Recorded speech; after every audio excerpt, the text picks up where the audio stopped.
Hai Sobat Bahasa, jumpa lagi dengan aku, Wangi Netralilase. Saat ini kita akan belajar mengenai sejarah bahasa Indonesia dan definisi ejaan. Yuk tetap diikuti ya. Yang pertama, sejarah bahasa Indonesia. Bahasa Indonesia berasal dari bahasa Melayu. Nah, mengapa sih harus dari bahasa Melayu?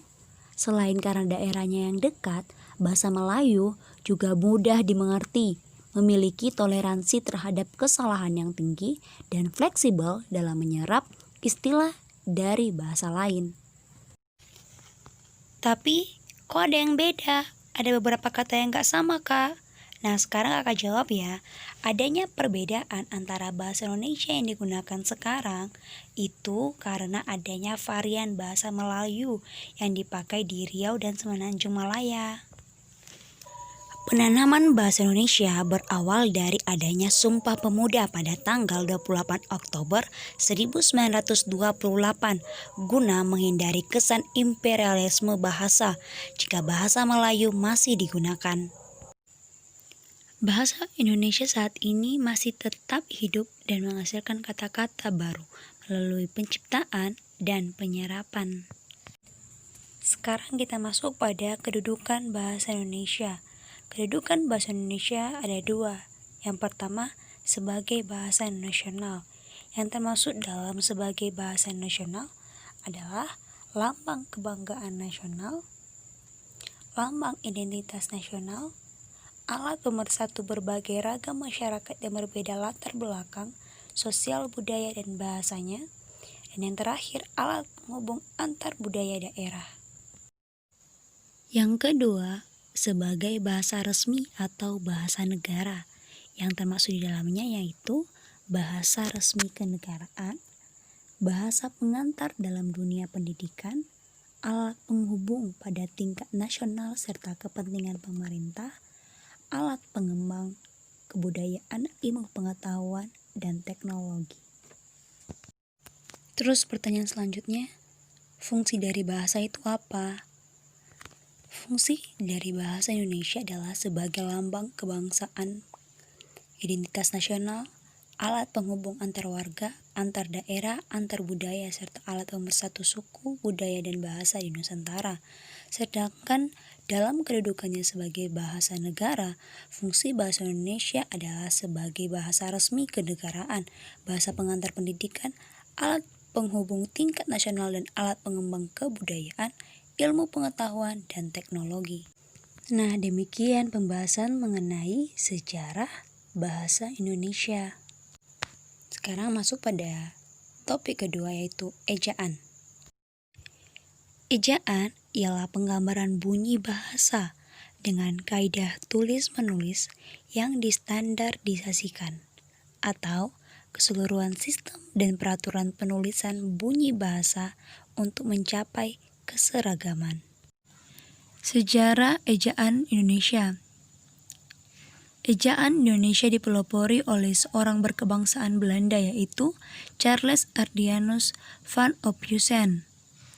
Ejaan ini dimulai berlakukan sejak tahun 1901 hingga munculnya ejaan Suwandi.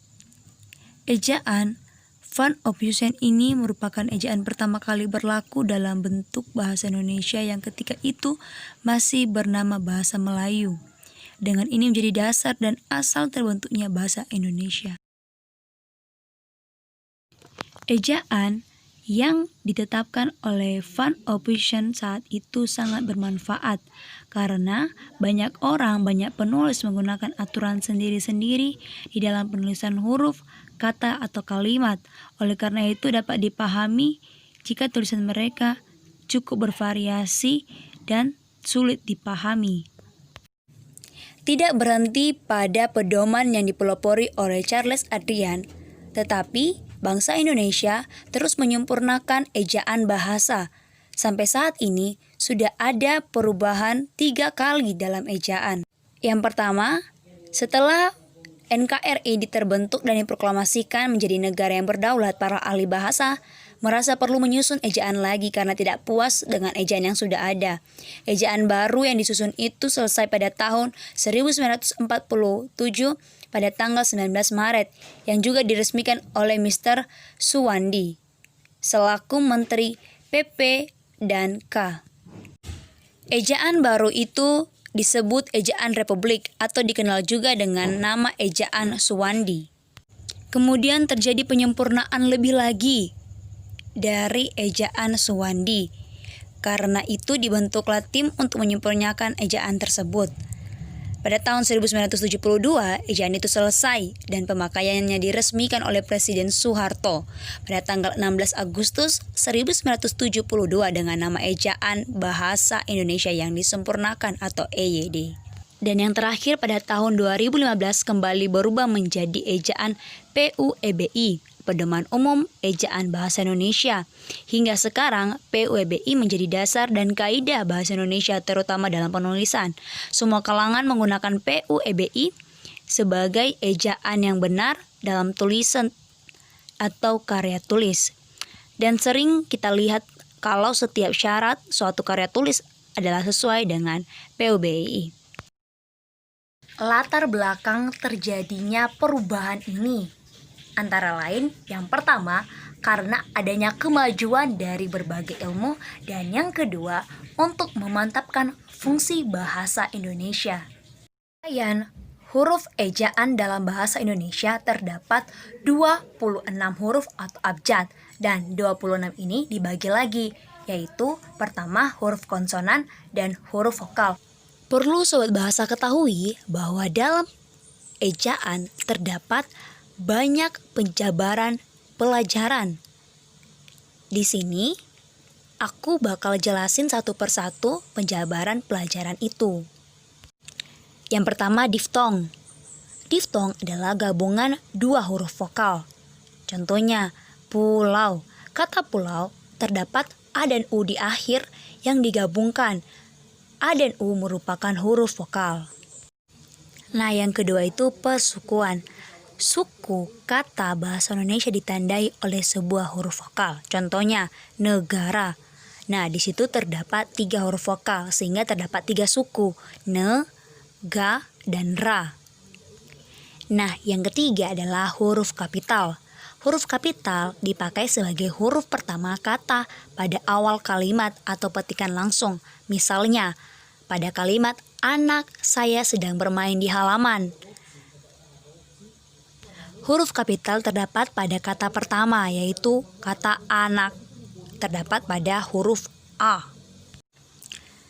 Huruf miring ataupun tanda garis bawah digunakan untuk menandai judul, nama majalah, ataupun surat kabar yang dipakai dalam kalimat. Yang kelima adalah kata ejaan bahasa Indonesia atau kata dasar. Kata dasar adalah kata yang belum diberi imbuhan.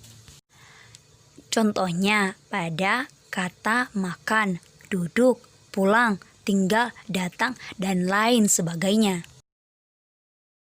Selanjutnya, kata turunan atau disebut dengan kata berimbuhan adalah kata-kata yang telah berubah bentuk dan makna.